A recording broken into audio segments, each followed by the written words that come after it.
জানা জুৰি কালি এটা বহুত বেয়া দিন আছিল কিয় কিবা হ'ল নেকি কি কম বহুত কথাই হ'ল মই কালি বহুত দেৰিলৈকে সাৰ পালোঁ সেয়ে ৰাতিপুৱাৰ সকলো কাম খৰখেদাকৈ শেষ কৰিবলৈ হ'ল তাৰ পিছত কামলৈ যাবলৈ অটো এটাও নাপালোঁ সেই সকলোবোৰ কৰাৰ পিছত উভতি অহাৰ সময়ত মোৰ চেণ্ডেলৰ ফিটা ছিগি থাকিল ঘৰ পোৱালৈকে মই বহুত ভাগৰি পৰিছিলোঁ খং উঠিছিল ভোকত থাকিব নোৱাৰা হৈছিলোঁ আৰু একে সময়তে বিৰক্তও হৈ গৈছিলোঁ তাৰ মানে দিনটো বেয়াকে গ'ল তাৰ পিছত কি কৰিলা তুমি মই ভিতৰত সোমাই বহিলোঁ আৰু মায়ে চাহ একাপ লৈ সোমাই আহিল মোৰ দিনটো কেনেকুৱা হ'ল সুধিলে মোৰ দিনটোৰ কথা কওঁতে মই মাত্ৰ কান্দি উঠিলোঁ তাৰ পিছত তেওঁ যি কৰিলে মই কি ক'ম আৰু মই বহুত পাতল অনুভৱ কৰিলোঁ তেওঁ কি কৰিলে বাৰু তেওঁ মোক বহু সময়লৈকে সাৱটি ধৰিলে হঠাৎ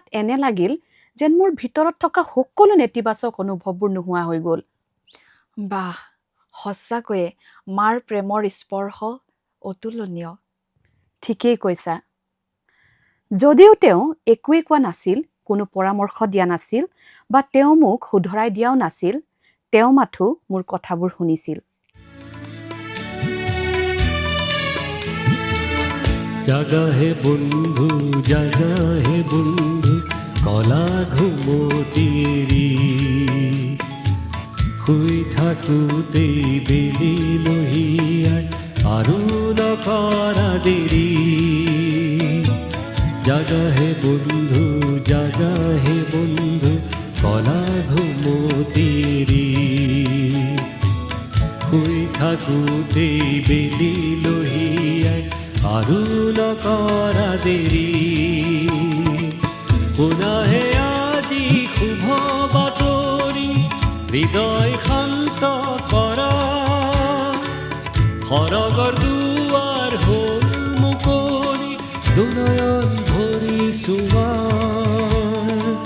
পুনাহে আজি শুভ বাতৰি হৃদয় শান্ত কৰা সৰগৰ দুৱাৰ হ'ল মুকলি দুনয়ন ভৰি চোৱা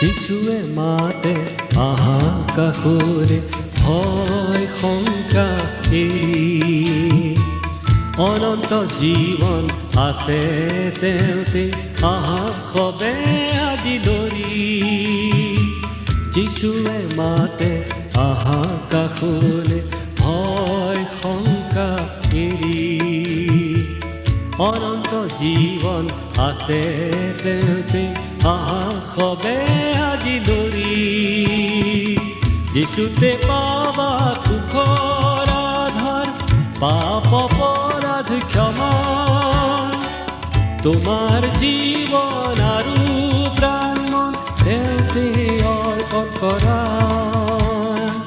যিশুতে পাবা সুখৰ আধাৰ পাপ অপৰাধ ক্ষমা তোমাৰ জীৱন আৰু প্ৰাণ তেওঁতে অৰ্পণ কৰা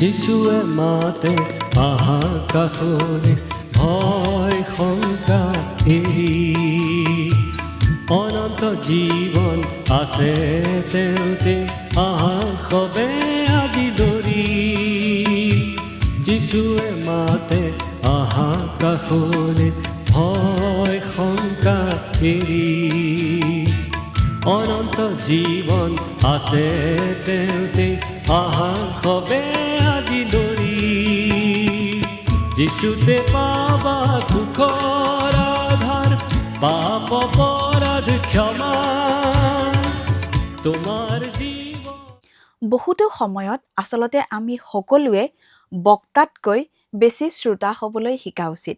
মোক ৰাল্ফ জি নিকলছৰ এটা উক্তি মনত পেলাই দিছে।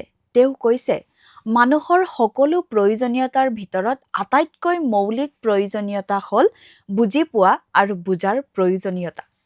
মানুহক বুজি পোৱাৰ আটাইতকৈ উত্তম উপায় হ'ল তেওঁলোকৰ কথা শুনা। এইটো একেবাৰে সঁচা।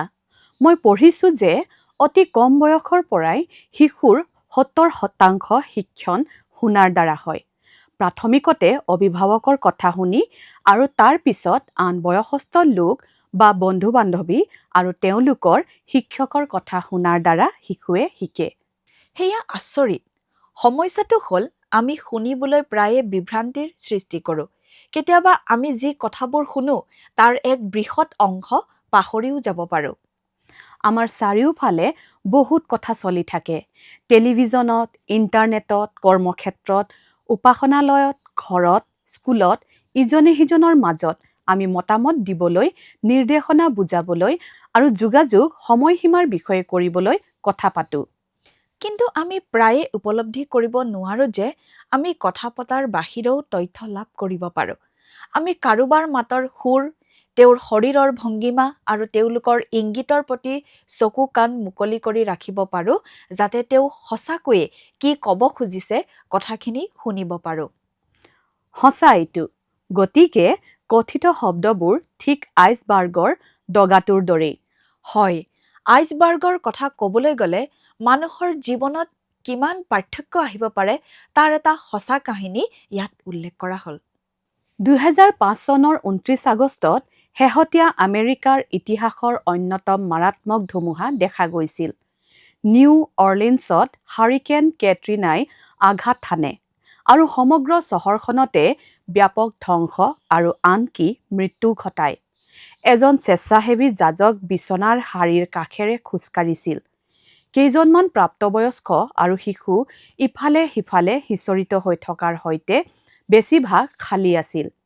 তেওঁ লক্ষ্য কৰিলে যে এগৰাকী দুৰ্বল মহিলা অতি সঠিকভাৱে বহি আছে। আঁঠু দুটা একেলগে আৰু হাত দুখন ভাঁজ কৰি কোলাত আছে। মহিলা যাজকগৰাকী তেওঁৰ কাষত বহিল আৰু সুধিলে যে বৃদ্ধা মহিলাগৰাকীয়ে কথা পাতিব বিচাৰে নেকি। বৃদ্ধা মহিলাগৰাকীয়ে তেওঁৰ প্ৰস্তাৱ গ্ৰহণ কৰিলে। অতি নিস্তব্ধ লেহেমীয়া কণ্ঠত বৃদ্ধা মহিলাগৰাকীয়ে তেওঁক কাহিনীটো ক'বলৈ ধৰিলে। বৰ্তমান বানপানীত বুৰ যোৱা বহু ঘৰৰ ভিতৰত এটা ঘৰত বৃদ্ধা আৰু তেওঁৰ স্বামীক ছাদৰ পৰা উদ্ধাৰ কৰা হৈছিল। কেৱল সেয়াই নহয়, ষ্ট্ৰক ৰোগী হৈ অহা তেওঁৰ প্ৰতিবন্ধী মাতৃৰ যত্ন লৈছিল। মাকজনী সম্পূৰ্ণ বিচনাত পৰি আছিল। তেওঁলোকক নাৱেৰে উদ্ধাৰ কৰা হৈছিল আৰু তেওঁলোকৰ পথ বিচাৰি ৰাজপথত এৰি দিয়া হৈছিল। তেওঁলোকৰ অক্ষম মাতৃয়ে মানসিক চাপ সহ্য কৰিব পৰালৈকে তেওঁলোকে মাতৃক কঢ়িয়াই লৈ কেইবা মাইল খোজ কাঢ়ি ফুৰিছিল। তাৰ পাছত বাটতে তেওঁৰ মৃত্যু হৈছিল। মৃত দেহটো লৈ খোজ কাঢ়ি যোৱাৰ বাহিৰে আন উপায় নাছিল দম্পতীহালৰ। এখন ট্ৰাক আহিছিল আৰু ইতিমধ্যে ট্ৰাকখন চহৰৰ পৰা ওলাই যাবলৈ চেষ্টা কৰা লোকেৰে ভৰি আছিল। বৃদ্ধা মহিলাগৰাকীয়ে যাজকক ক'লে যে কেনেকৈ তেওঁৰ স্বামীয়ে মানুহজনক অনুৰোধ কৰিছিল যে তেওঁৱেই তেওঁলোকৰ একমাত্ৰ আশা, সেয়ে অনুগ্ৰহ কৰি তেওঁলোকক যেন লগত লৈ যাওক। অৱশেষত ড্ৰাইভাৰজনে মান্তি হ'ল, কিন্তু এটা চৰ্ত যে সেই মৃতদেহটো লগত আনিব নোৱাৰিব। গতিকে চকুলোৰে তেওঁলোকে মাকৰ মৃতদেহ ৰাস্তাৰ কাষত এৰি থৈ যাব লগা হ'ল। তাৰ পিছত বৃদ্ধা মহিলাগৰাকীয়ে এটা কথা ক'লে, যি কথা যাজকে কেতিয়াও পাহৰিব নোৱাৰে। মহিলাগৰাকীয়ে চকুলো টুকি ক'লে, ধন্যবাদ মোৰ কাহিনী শুনাৰ বাবে। পিছত যাজকজনে স্তম্ভিত মৌনতাত বহি থাকিল যে মহিলাগৰাকীয়ে কিয় ধন্যবাদ ক'লে। কিন্তু সময়ৰ লগে লগে তেওঁ বুজি পালে যে শুনা সেৱাটো সহজ যদিও মানুহৰ জীৱনত ইয়াৰ প্ৰচণ্ড তাৎপৰ্য আছে। জাকুব ১:১৯ পদত আমাক এটা উদাহৰণ দিয়া হৈছে। হে মোৰ প্ৰিয় ভাইসকল, তোমালোকে জানি আছা, কিন্তু প্ৰত্যেক মানুহ শুনিবলৈ খৰ, ক'বলৈ ধীৰ আৰু ক্ৰোধলৈও ধীৰ হওক। শাস্ত্ৰই আমাক শুনিবলৈ খৰ আৰু কথা ক'বলৈ লেহেমীয়া হ'বলৈ উৎসাহিত কৰে। আমাৰ বাবে দুটা সঠিক নিৰ্দেশনা, শুনিবলৈ সাজু থাকক আৰু কথা ক'বলৈ লেহেমীয়া হওক। তোমাৰ বিষয়ে নাজানো, কিন্তু এই দক্ষতা মোৰ ক্ষেত্ৰত স্বাভাৱিকভাৱেই নাহে। আমাৰ বেছিভাগৰে বাবে ই সহজ বুলি মই নাভাবোঁ। এজন ভাল শ্ৰোতা হ'বলৈ হ'লে আন যিকোনো মূল্যৱান দক্ষতাৰ দৰে মনোনিৱেশ আৰু অনুশীলনৰ প্ৰয়োজন। সমস্যাটো হ'ল আমাৰ মনটো ব্যস্ত। আমি সেইদিনা কি কৰিব লাগিব সেই বিষয়ে ভাবি আছোঁ। আমি আমাৰ মোবাইল ফোন, আমাৰ আইপেড, আমাৰ নিজৰ চিন্তাবোৰৰ দ্বাৰা বিভ্ৰান্ত হৈছোঁ। আমি ইয়াৰ পিছত কি ক'ম সেই বিষয়ে চিন্তা কৰি আছোঁ। আমি আমাৰ ঘড়ীটোলৈ চাওঁ আৰু উচপ খাই উঠোঁ। আন কথাত ক'ব গ'লে আমি বিচাৰোঁ যে আমাৰ বন্ধুৱে খৰখেদাকৈ কথা পাতক, যাতে আমি আমাৰ জীৱনটো আগবঢ়াই নিব পাৰোঁ। কিন্তু ইয়াৰ দ্বাৰা সহায়ক হ'বনে? ই নিৰাময় নেকি? ইয়াৰ দ্বাৰা সন্মান প্ৰকাশ হয়নে? আৰু সকলোতকৈ বেছি, যীশুৱে আনক এইদৰে লগ পাইছিলনে? তেনেকুৱা নহয়। যীশুৱে ৰৈছিল, তেওঁ শুনিছিল। যীশুৱে তেওঁৰ সন্মুখীন হোৱা সকলোৰে সৈতে সম্পূৰ্ণৰূপে উপস্থিত আছিল। তেওঁ তেওঁলোকক সম্পূৰ্ণ মনোযোগ দিছিল, মানুহক নামেৰে মাতিছিল, তেওঁলোকৰ কাহিনী ক'বলৈ দিছিল। তেওঁ কেতিয়াও খৰখেদা কৰা নাছিল। তেওঁলোকৰ লগত সুখ কৰিছিল আৰু তেওঁলোকৰ যন্ত্ৰণাৰ সময়ত থিয় হৈছিল। হয়, ঠিক কৈছা। ভাল খবৰটো হ'ল যে কাৰ্যকৰী শুনা হৈছে এনে এটা বস্তু যাক সম্পূৰ্ণৰূপে শিকিব আৰু আয়ত্ত কৰিব পাৰি। সঁচাকৈয়ে? কেনেকৈ কোৱাচোন? নিশ্চিতভাৱে আমি সকলোৱে এজন ভাল শ্ৰোতা হোৱাৰ ৰহস্য জনা উচিত। প্ৰথমে আমি গুৰুত্ব দিব লাগিব, শুনাৰ ক্ষেত্ৰত আমাৰ বেছিভাগেই কৰা আটাইতকৈ ডাঙৰ ভুলটো হ'ল আমি আনে পৰৱৰ্তী সময়ত কি ক'ব বা আন ব্যক্তিজনে যি কৈ আছে সেয়া কেনেদৰে প্ৰভাৱিত কৰিব তাৰ ওপৰত ইমান মনোনিৱেশ কৰোঁ যে আমি কি কোৱা হৈছে শুনিবলৈ অসমৰ্থ হওঁ। শব্দবোৰ ডাঙৰকৈ আৰু স্পষ্টকৈ আহে, কিন্তু অৰ্থ হেৰাই যায়। ইয়াৰ কাৰণ আমি অদূৰদৰ্শী। আমি নিজৰ ওপৰত গুৰুত্ব দিবলৈ বাধ্য হৈছোঁ। আমাৰ প্ৰিয় বিষয়টো হৈছে আমাৰ লগত জড়িত যিকোনো সম্পৰ্ক, আৰু আমাৰ প্ৰিয় শব্দটো হ'ল আমাৰ নিজৰ নাম। আচলতে সেইটো সঁচা। আৰু যদি আমি মনোযোগৰ কেন্দ্ৰবিন্দু নহয়, তেনেহ'লে আমাৰ ফোনবোৰ নিশ্চয়কৈ হয়। নিশ্চিতভাৱে আমি আমাৰ ফোনবোৰৰ দ্বাৰা আৰু আমাৰ চৌপাশৰ সকলো বস্তুৰ দ্বাৰাও বিচলিত হৈ পৰোঁ। মানুহে মোৰ লগত কথা পাতি থাকোঁতে তেওঁলোকৰ ফোনত চেক কৰি থাকে। এইটো মোক বিৰক্ত কৰে। কিন্তু এতিয়া মই ভাবিছোঁ যে মই নিজেও আনৰ লগত এনে একে কামকে কৰোঁ। সেয়ে ময়ো দুখী। আমি সকলোৱে অন্যমনস্ক হোৱাৰ বাবে দোষী।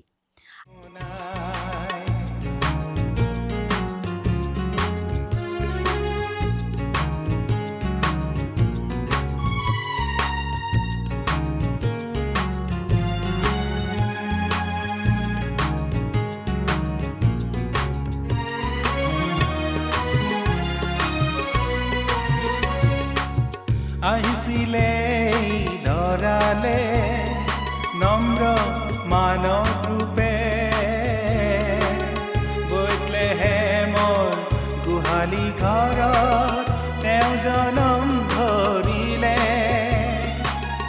আহিছিলে ধৰালে নম্ৰ মানৱ ৰূপে, বেথলেহেমৰ গোহালি ঘৰত তেওঁ জনম ধৰিলে। সেই আনন্দত শুভ বাতৰি, সেই আনন্দত শুভ বাতৰি, ভাল পাওঁ মই সবাকে শুনাই, ভাল পাওঁ মই সবাকে শুনাই।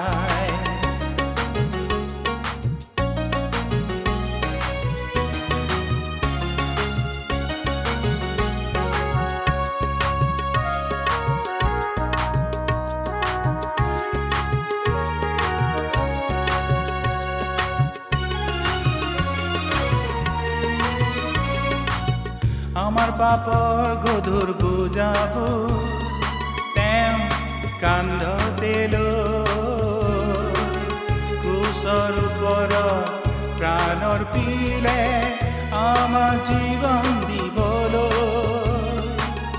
আমাৰ পাপৰ গধুৰ বোজাবোৰ তেওঁ কান্ধতে লৈ, ক্ৰুচৰ ওপৰত প্ৰাণ প্ৰাণৰ পিলে আমাক জীৱন দিবলৈ তেওঁৰ মহান ত্যাগৰ বাণী তেওঁৰ মহান ত্যাগৰ বাণী ভাল পাওঁ মই সবাকে শুনাই ভাল পাওঁ মই সবাকে শুনাই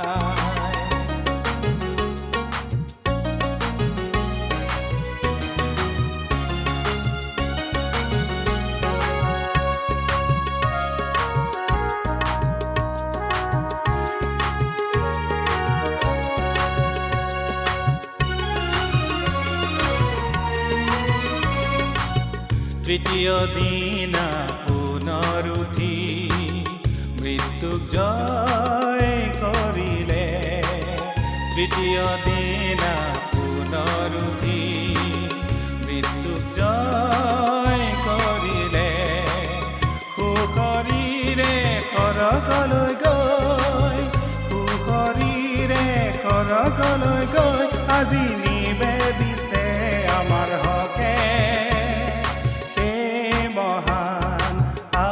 বাণী সেই মহান আশাৰ বাণী ভাল পাওঁ মই সবাকে শুনাই ভাল পাওঁ মই সবাকে শুনাই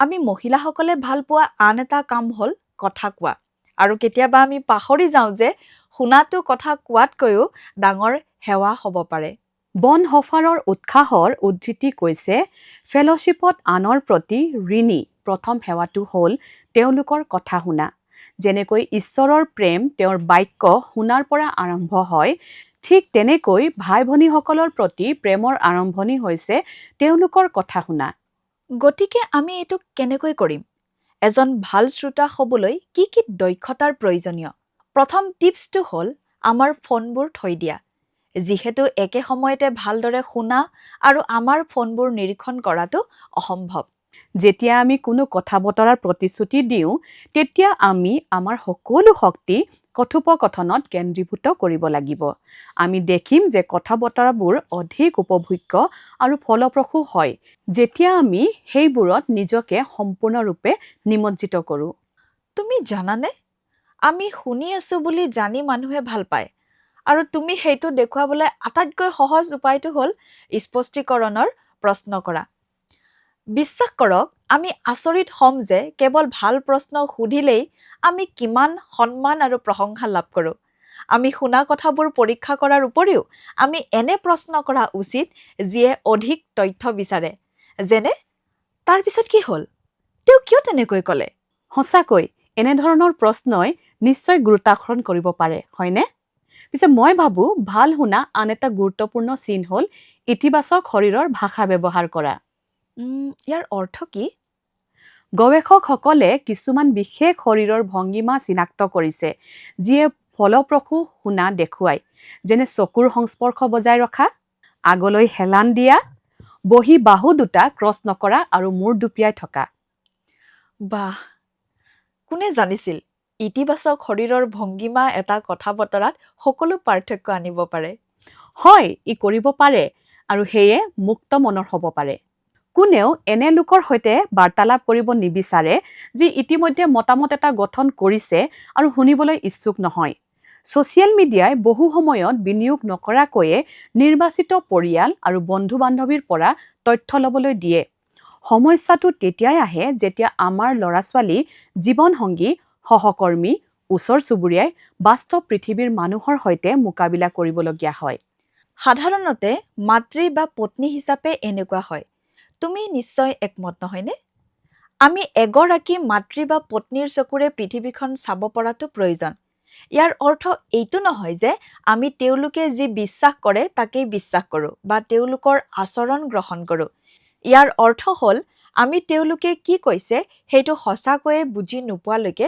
আমি বিচাৰ কৰা নাই শুনাটো কঠোৰ পৰিশ্ৰম কিন্তু সত্যটো হ'ল আমি কাৰোবাক সঁচাকৈয়ে ভাল পাওঁ আৰু যত্ন লওঁ বুলি দেখুৱাবলৈ এটা উত্তম উপায় হ'ল তেওঁৰ কথা শুনা।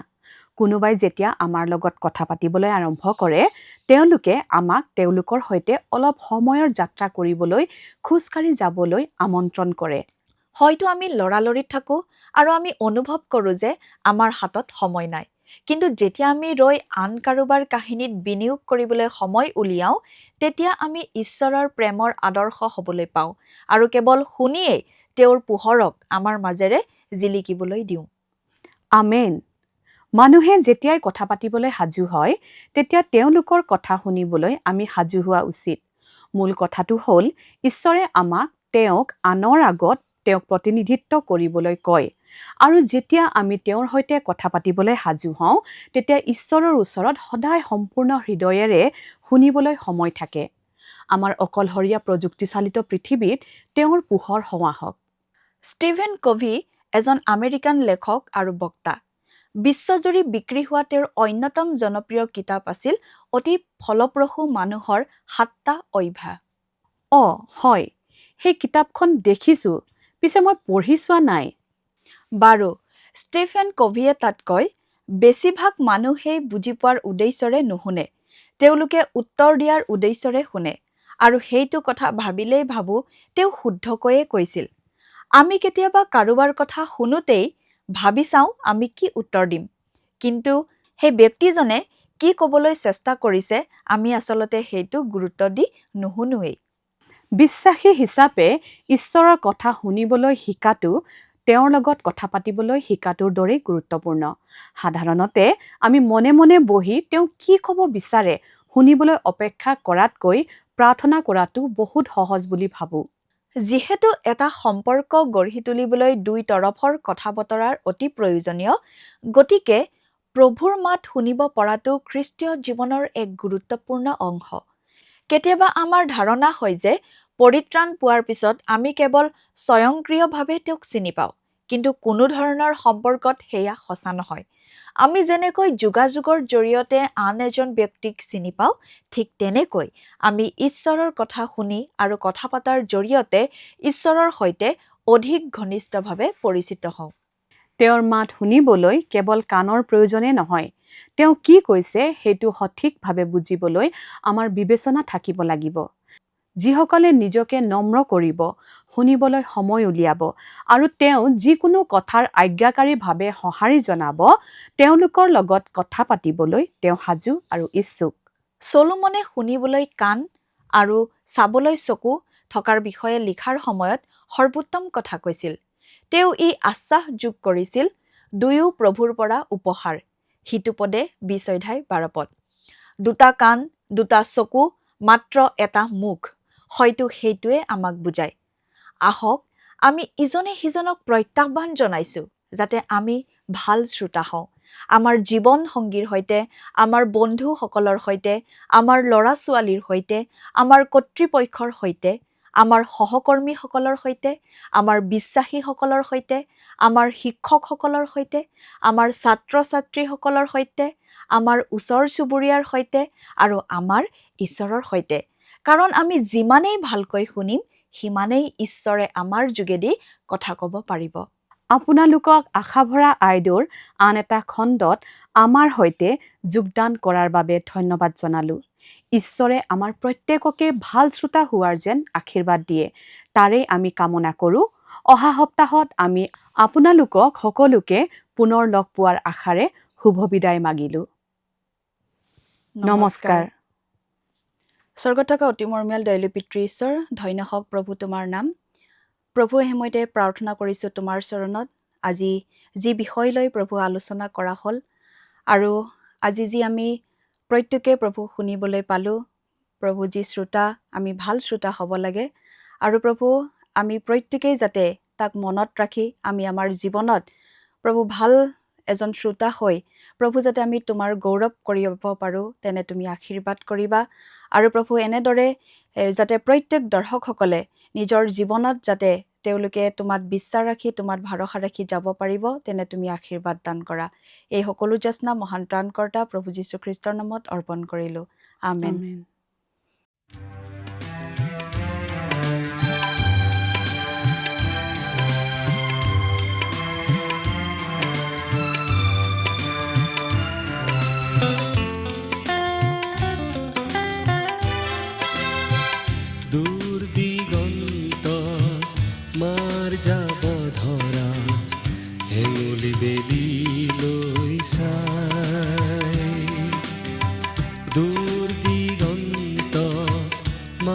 যাব ধৰা হেঙুলি বেলি লৈ চাই বাহলে পুলি জাক পাতি উৰা বিহংগৰ পিনলৈ চাই হৃদয় উঠলে বুজা বেগেৰে প্ৰভু তোমালৈ মনত পৰে প্ৰভু তোমালৈ মনত পৰে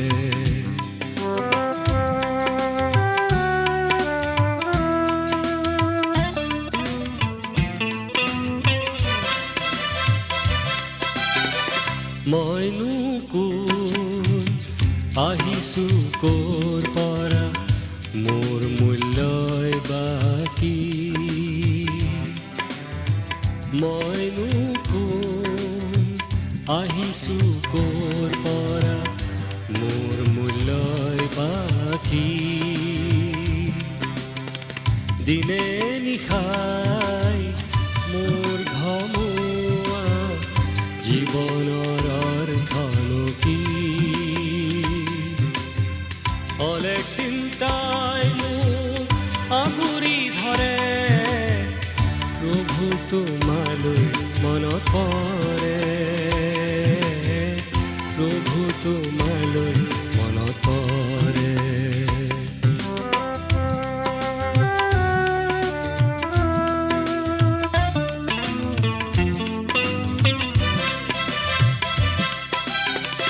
তুমিয়েই দিলা মোক জীৱনৰ অৰ্থ জীয়াই থকাৰ লক্ষ্য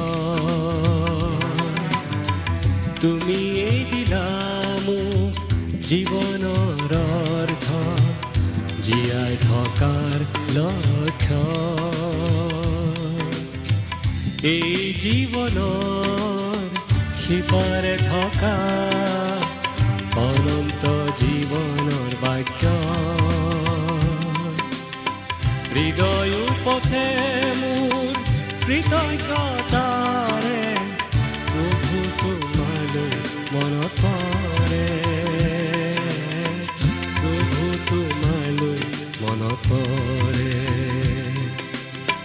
দূৰ দিগন্তত মাৰ যাব ধৰা হেঙুলি বেলি লৈ চাই দূৰ দিগন্তত মাৰ যাব ধৰা হেঙুলি বেলি লৈ চাই বাহলে বুলি জাক পাতি উৰা বিহংগৰ পিনলৈ চাই হৃদয় উঠলে বুজা বেগেৰে প্ৰভু তোমালৈ মনত পৰে প্ৰভু তোমালৈ মনত পৰে প্ৰিয় দৰ্শকবৃন্দ আশা কৰোঁ আপোনালোকক এই অনুষ্ঠানটো চাই ভাল লাগিছে আৰু যদি আপোনালোকে ভাবে যে আপোনালোকৰ প্ৰাৰ্থনাৰ প্ৰয়োজন আছে তেনেহলে স্ক্ৰীনত দিয়া মোবাইল নম্বৰত যোগাযোগ কৰিব পাৰে আৰু যদি আপোনালোকে অনুষ্ঠানটিৰ পৰা উপকৃত হৈছে তেন্তে অনুগ্ৰহ কৰি আমাক 04449081 নম্বৰত মিছ কল দিয়ক আমি প্ৰতিজন মিছ কল দাতাৰ পৰা এজনকৈ দৰ্শক বাছি ল'ম আৰু এই দৰ্শকৰ নাম আৰু ফটো আমাৰ অনুষ্ঠানত প্ৰকাশ কৰা হ'ব আৰু এটি সৰু উপহাৰ প্ৰেৰণ কৰা হ'ব মই নাম্বাৰটো আকৌ এবাৰ কৈ দিছোঁ 04449081 251